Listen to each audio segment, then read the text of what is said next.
नवीन electric बसच्या बाबतीत सांगतो, हा खूप मोठा घोटाळा या अधिकाऱ्यांनी या महायुती सरकारने केलेला आहे।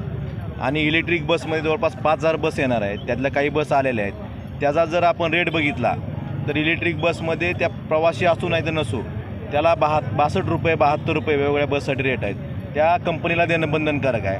दुसऱ्या बाजूला ड्रायव्हरही त्याच कंपनीचा असणार आहे।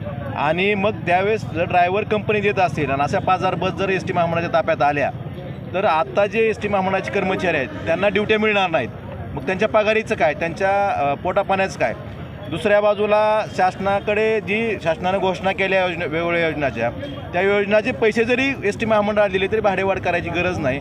परंतु ह्या सरकारकडे बुलेट ट्रेनला द्यायला पैसे आहेत, परंतु एस टी महामंडळाचे जे योजनाचे पैसे आहेत ते पैशाला सरकारकडे पैसे नाहीत। शक्तिपीठ महामार्गाची ज्याला गरज नसताना त्या ठिकाणी 85,000 कोटी रुपये सरकार देतं आहे, परंतु दुसऱ्या बाजूला एस टी महामंडळाचे पैशाला सरकारकडे पैसे नाहीत असं सरकार सांगते।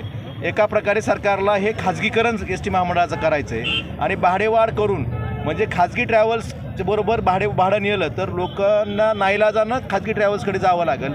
आज आपण बघतो की रोज अपघात होत आहे, आजही अपघात झाला आहे, रोज अपघात होत आहेत।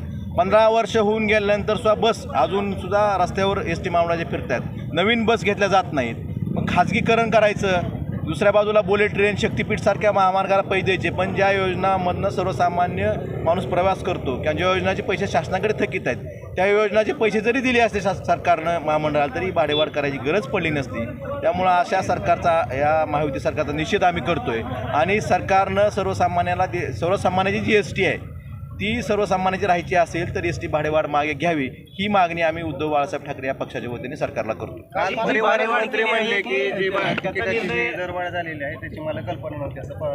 जर परिवहन मंत्री असं म्हणत असतील तर मग हे सरकार चालवतोय कोण आणि महामंडळ चालवतोय कोण याचाही विचार आपण सर्वांनी करणं गरजेचं आहे। जर परिवहन मंत्र्यांना जर याची कल्पना नसेल तर परिवहन मंत्र्याच्याच परस्पर जर हा निर्णय झाला असेल तर रद्द करायचा तर त्यांना अधिकार आहे का नाही, मग त्यांनी रद्द तर करावी त्यांच्या परस्पर केल्या असेल। एस टी भाडेवाढ मागे घ्यावी परिवहन मंत्र्यांनी आणि सर्वसामान्य प्रवाशांना दिलासा द्यावा। तुम्ही परिवहन मंत्र्याला विचारायला पाहिजे तुमचा निर्णय मग तोट्यात का आले, सरकारनं जर पैसे विषय असा आहे की आज पर्यंत अपघात झाला, ज्या एस टीच्या बोललं जाते, मात्र एस टी तेवढी प्रामुख्यानं तुमच्या माहितीसाठी स्क्रॅप झाल्याच्या नंतर ती एस टी रस्त्यावर आलीच नाही पाहिजे। स्क्रॅप झालेल्या गाड्या आपल्या एस टी महामंडळाच्या सुरतपर्यंत चालल्यात, कशामुळे चालल्यात मला वाटतं ह्याचा विचार महामंडळानं करणं आणि इलेक्ट्रिक बस खाजगी ह्याच्याकडनं सामान्य माणसाच्या जीविताशी खेळ आहे आणि अक्षरशः खेळ आहे। तुम्ही मोफत करण्याच्या भानगडीत अक्षरशः त्याच्या जीवावर तुम्ही हे बेतताय सगळं, त्यामुळे ह्याचा विचार करणं गरजेचं आहे आणि तातडीनं ही भाडेवाढी रद्द करणं गरजेचं आहे। आणि जे अपघात होत आहेत त्याच्यावर नियंत्रण घेण्यासाठी त्याचा मेंटेनन्स वेळच्या वेळी करणं, मला वाटतं ह्याची जबाबदारी महामंडळाची आहे ती पार पाडावी। तुमच्यासाठी त्याच्यात आता आधी एकनाथ शिंदे मुख्यमंत्री असताना खाजगीकरणाचा निर्णय घेतला होता. आता फडणवीसांनी निर्णय तो रद्द केला आणि आता पालकमंत्री थोडक्यात परिवहन मंत्री सुद्धा फडणवीस यांच्या निर्णयामध्ये होला हो मिसळून दिसत आहे. नाही, मग माझं काय मत आहे, सन्माननीय मुख्यमंत्र्यांनी जो पहिला निर्णय रद्द केला ह्यातून सिद्ध होतं की ह्यात भ्रष्टाचार होता म्हणून ते रद्द केला. पण त्याच्या आधी जर काही बस असं आल्या असतील, त्या इलेक्ट्रिक बस आल्यात, काही बस आलेल्या आहेत, मग तो निर्णय कुणी घेतला त्याची चौकशी करणार का? आणि ह्या जे दोषी आहेत त्यांच्यावर सरकार कारवाई करणार का? निर्णय रद्द केला म्हणजे त्याची सगळी चूक सुधारली असं नाही. त्यात जो भ्रष्टाचार झालेला आहे, हा भ्रष्टाचार फडणवीस सरकार बाहेर काढणार का, हा आमचा प्रश्न त्यांना आहे. तर सरकार त्यांची एस.टी. महामंडळाची देणी तिथं देत नाही. सरकार नुसतं योजना जाहीर करतं आहे, पण जे देणं एस.टी. महामंडळाला आहे ते मात्र देत नाही.